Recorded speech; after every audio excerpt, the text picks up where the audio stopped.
Hi, today I'm going to show you how to care for a high-end Swedish felling axe. What to do with it before you put it away for the summer or the winter or for an extended period of time. Your high-quality Swedish axe probably cost you a lot of money. There's a few things you can do to extend its lifetime so you don't have to do anything annoying like changing the handles or even resharpening it or getting rid of pits or malformations that appear in the steel. So what you will need for this process are 1. Your high quality Swedish axe. I'll be using the Gransfors American felling axe. 2. The mask that corresponds with the axe. 3. You'll need a tin of leather sealant of some point. You could use Obernoff's LP. You could use a leather seal like Dubbin, or as I'm using here, the original Australian leather seal, beeswax based. They're all going to be fine. You'll need some WD-40. You'll need some linseed oil. You'll need some petroleum jelly, and you'll need a bushcraft knife. This is the Mora Bushcraft Black. You need the bushcraft knife because it has a sharpened spine, and I'll show you why in a minute. You'll also need a couple of things in your shed, which is a nice clean working area and a vise to hold the axe in while you work on it. These things aren't essential, but they'll make your job a lot easier. Alrighty, so the first thing we're going to do is put our axe with the steel end in the vise, put the handle straight up. This phase is undoing all of the very diligent linseed oiling I have been doing for the past year, and you use the back of the bushcraft knife to just carve off that really thick layer of linseed oil. The reason I do this is because it retains a bit of a tackiness once you've put enough on. And as with anything, it's probably better to over-oil your axe shaft than to under-oil it, but I've probably over-oiled it a bit. So I'm scaling it back, winding it back to a point where I can just do a fresh coat of oil from now, and the axe will be less tacky to the touch, and it won't retain any of the local sort of dirt and dust that sticks on things that you keep in your shed. So the spine of the bushcraft knife will just loosen off all your oil, and it'll make it sort of a bit easier when I get to the sanding part, so the sandpaper won't be clumping up so fast. I'm just sort of skimming off the really thick chunky stuff for a nice easy sanding job later on. So as you can see, it comes off really easily with the knife, and it doesn't take off any of the wood. So this is just sanding here. Just use a bit of fairly light sandpaper just to get that last bit of oil off. There'll still be plenty of oil impregnated into the wood that you're not shaving off. You're just getting off the main stuff from the start. Just so you can get it nice and sort of reset it again, if you catch what I'm saying. Probably the most time-consuming part of all this process. So then I line my vise with a towel because I'm going to be clamping against the wood, and I don't want my vise to mark the wood.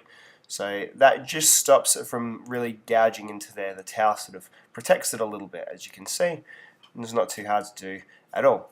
So a bit of WD-40, and you just spray really gently all over the whole axe head, focusing mainly on the polished silver parts of the axe, because that is the part that will tarnish the most and rust the most, and leave it for about 5 minutes or so. Once 5 minutes is up, you'll be able to have a good look at what the WD-40 has loosened and what you'll be able to scrape off a lot easier now that it's sort of had a bit of solvent to it.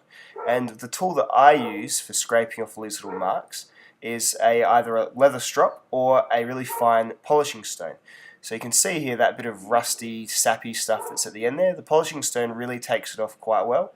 It's about a 700 grit stone, and it's you can of course use it to sharpen the axe as well, which I will, but you can just trace the edge along and just remove all of the darker, waxy, sappy spots that could over time form pits or rust. So now I'm just doing a quick sharpen of either side, just making it nice and just sharp for when I use it next time. Just enough to, you cut a tea towel if you drape the tea towel across it. Not crazy paper shaving, phone book cutting sharp. It's a heavy impact tool. That's all you need. Petroleum jelly is the next thing. This is your long-term rust protection for the months that the axe will go unused.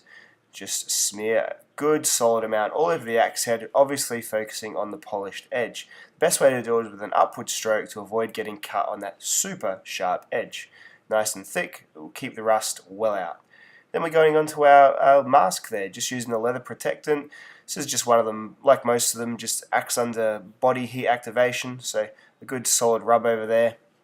Just cover the whole sheath, don't forget the strap. just make sure it gets a good old sort of once over. And yeah, this is not super hard, and you probably do it all the time anyway, just with your Obenuffs. Let it soak in, and it'll protect it just fine. The Digger's linseed oil, spray or bottle. I'll use spray this time. I've been using this for years. I really don't notice a difference. The spray is pretty easy to do. Just a nice thin coat, because it's already got heavily impregnated anyway. So nice thin coat, all up and down the whole shaft. And then I'll probably just get my hand and run it over a couple of times just to make it fairly even, like so. Yes, slightly phallic. Yes, looks a bit sus, but it's what you need to do to get your linseed oil nice and distributed. You can see it's made it nice and brown again. Just a quick swipe with the towel, get off the excess. Plenty for now, and you'll just come back and do this as you were every couple of months or so. Leave it to dry now so you can get back to the rest of the steps later. Put a healthy amount on the eye of the axe head. That keeps the head nice and fixed, and there's no harm in sort of kind of overdoing it there, because it keeps it well done. How you choose to hang your axe, 2 nails, 1 nail, upside down, really doesn't matter, as long as you're not pretty much doing the grandpa thing of leaning it against the shed. If you live in an earthquake area, you might want to hang it by the eye, by the lanyard hole, but otherwise, just don't lean it, because you'll bend your health. Well, I hope that's been enlightening for you. I just figure you've got a really expensive, high quality tool, you may as well take as good a care of it as you can. I don't get to use mine nearly as much as I'd like, so I'd like to, when I do get to be able to use it, be able to have it ready to go. Fully sharpened, no rust, nice usable handle from the get-go. Thanks for watching.